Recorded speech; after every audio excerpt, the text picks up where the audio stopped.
ज्योतिर्मय media house सविनय सादर करत आहे श्री अरविंद आणि श्री माताजी यांच्या तत्वज्ञानावर आधारित एक चिंतन, पूर्णयोगाचे अंतरंग. नमस्कार. या सखोल विश्लेषणात्मक चर्चेत स्वागत आहे. आज आपण एका अत्यंत कुतूहल निर्माण करणाऱ्या विषयाच्या अगदी मुळाशी जाणार आहोत. नक्कीच. हा विषय खरोखरच खूप रंजक आहे. तर आजच्या चर्चेसाठी आपण श्री अरविंद यांच्या purifying the vital for divine descent या सखोल लिखाणाचा आधार घेत आहोत. आजचे आपले मुख्य उद्दिष्ट हे उलगडणे आहे की जेव्हा माणसाचे मन खऱ्या अर्थाने शांत होते तेव्हा आतमध्ये नेमकं काय घडतं, आणि बऱ्याचदा आध्यात्मिक साधनेत अचानक अहंकार किंवा भावनांचा प्रचंड उद्रेक का होतो, यामागचं रहस्य काय आहे. आपण हे उलगडून बघूया. साधारणपणे जेव्हा कोणी साधनेला सुरुवात करतं तेव्हा पहिला सकारात्मक अनुभव हा शांतीचे अवतरण किंवा ज्याला आपण डिसेंट ऑफ पीस म्हणतो तो असतो. हो, तो साधनेतील अगदी पहिला टप्पा असतो. या अवस्थेत आपली नेहमीची जी बुद्धी असते किंवा जे सतत चालणारे विचार असतात ते शांत होतात. वरवर पाहता हे खूप छान वाटतं, पण श्री अरविंद यांच्या मते इथूनच खरा खेळ सुरू होतो. कारण विचार शांत झाल्यावर तिथे एक प्रकारची रिकामी पोकळी निर्माण होते. जर साधक या अवस्थेत पूर्णपणे सतर्क नसेल तर त्या रिकाम्या जागेत प्राणिक मन, ज्याला व्हायटल माइंड म्हणतात, आणि यांत्रिक शारीरिक मन हळूच शिरकाव करतात. म्हणजे बुद्धीचा पहारा हटल्यासारखं. अगदी तसंच. हे प्राणिक मन म्हणजे नेमकं काय हे समजून घेणं महत्वाचं आहे.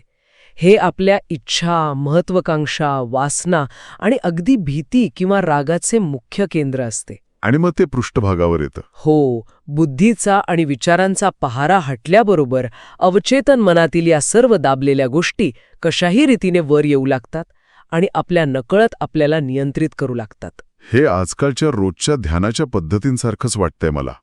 म्हणजे अनेकदा लोक माइंडफुलनेसचा सराव करताना डोळे मिटून बसतात आणि स्वतःला शांत समजतात. पण ती वरवरची शांतता असते. बरोबर. आणि मग अचानक त्यांना जुने राग किंवा दडपलेल्या इच्छा तीव्रतेने आठवू लागतात. कनिष्ठ मनाचा हा शिरकाव त्या मिळवलेल्या निश्चलतेमध्ये जाणीवपूर्वक अडथळे आणतो. हे कनिष्ठ प्राणिक मन आपला वेगळाच अजेंडा राबवायला सुरुवात करतं. इथूनच मग अहंकार आणि तीव्र भावावेग अचानक पृष्ठभागावर येतात, जसं की राग, लोभ, मोह किंवा स्वतःबद्दलची अतिमहत्वाची भावना. म्हणजे ते फक्त लक्ष विचलित करत नाहीत, ते साधनेची दिशाच बदलून टाकतात. येथे सर्वात वेधक गोष्ट म्हणजे या संपूर्ण प्रक्रियेत होणारा शक्तींचा संघर्ष. शक्तींचा संघर्ष म्हणजे नेमकं काय होतं तिथे? समजा आतमध्ये हा अहंकार आणि भावावेग तसेच शिल्लक राहिले आहेत आणि नेमक्या त्याच वेळी ध्यानातून काही दिव्य ऊर्जा किंवा प्रेम अवतरित होऊ लागली तर एक मोठा आणि अत्यंत गंभीर धोका निर्माण होतो. एका बाजूला अशुद्ध आणि उफाळून आलेला प्राण आणि दुसऱ्या बाजूला अत्यंत शुद्ध उच्चतर शक्ती, अशी ती अवस्था असते. हे म्हणजे एका कच्च्या आणि भेगा पडलेल्या मातीच्या मडक्यात उकळतं पाणी ओतण्यासारखं आहे. मडकं ते पाणी पेलू शकणार नाही. खूप छान उदाहरण दिलं. या अशुद्ध अवस्थेत जेव्हा उच्चतर चेतना येते तेव्हा तिचे परिणाम खरोखरच गंभीर असू शकतात. या मजकुरातून हे स्पष्ट होतं की अशावेळी एकतर ती उच्चतर चेतना या गोंधळामुळे स्वतःहून मागे सरते किंवा तिचे अवतरण या कनिष्ठ प्रकृतीमुळे पूर्णपणे झाकोळले जाते. आणि यातील सर्वात भयंकर शक्यता म्हणजे त्या दिव्य ऊर्जेतून मिळालेल्या चालनेचा आपली कनिष्ठ प्रकृती स्वतःच्या स्वार्थासाठी किंवा चुकीच्या हेतूंसाठी गैरवापर करू शकते. तो गैरवापर कसा होतो हे लक्षात घेणं खूप गरजेचं आहे. जेव्हा एखादी नवीन ऊर्जा मिळते तेव्हा अशुद्ध प्राणिक मन त्या ऊर्जेला माझी शक्ती किंवा माझी सिद्धी म्हणून स्वीकारतं.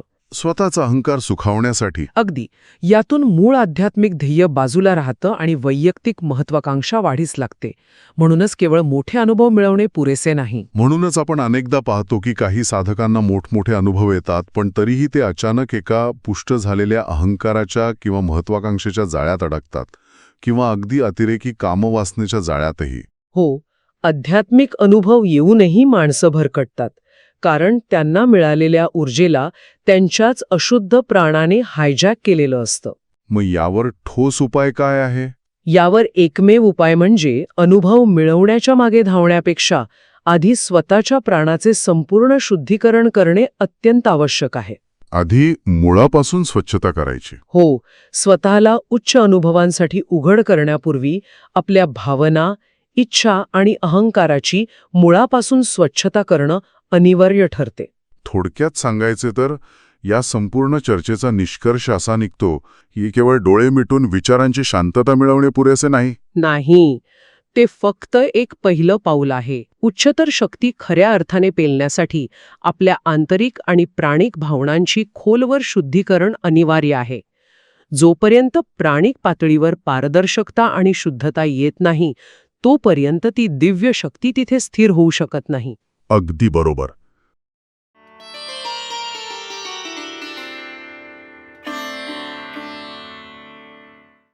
धन्यवाद. उद्या पुन्हा भेटूया आपल्या ऑरो मराठी चॅनलवर.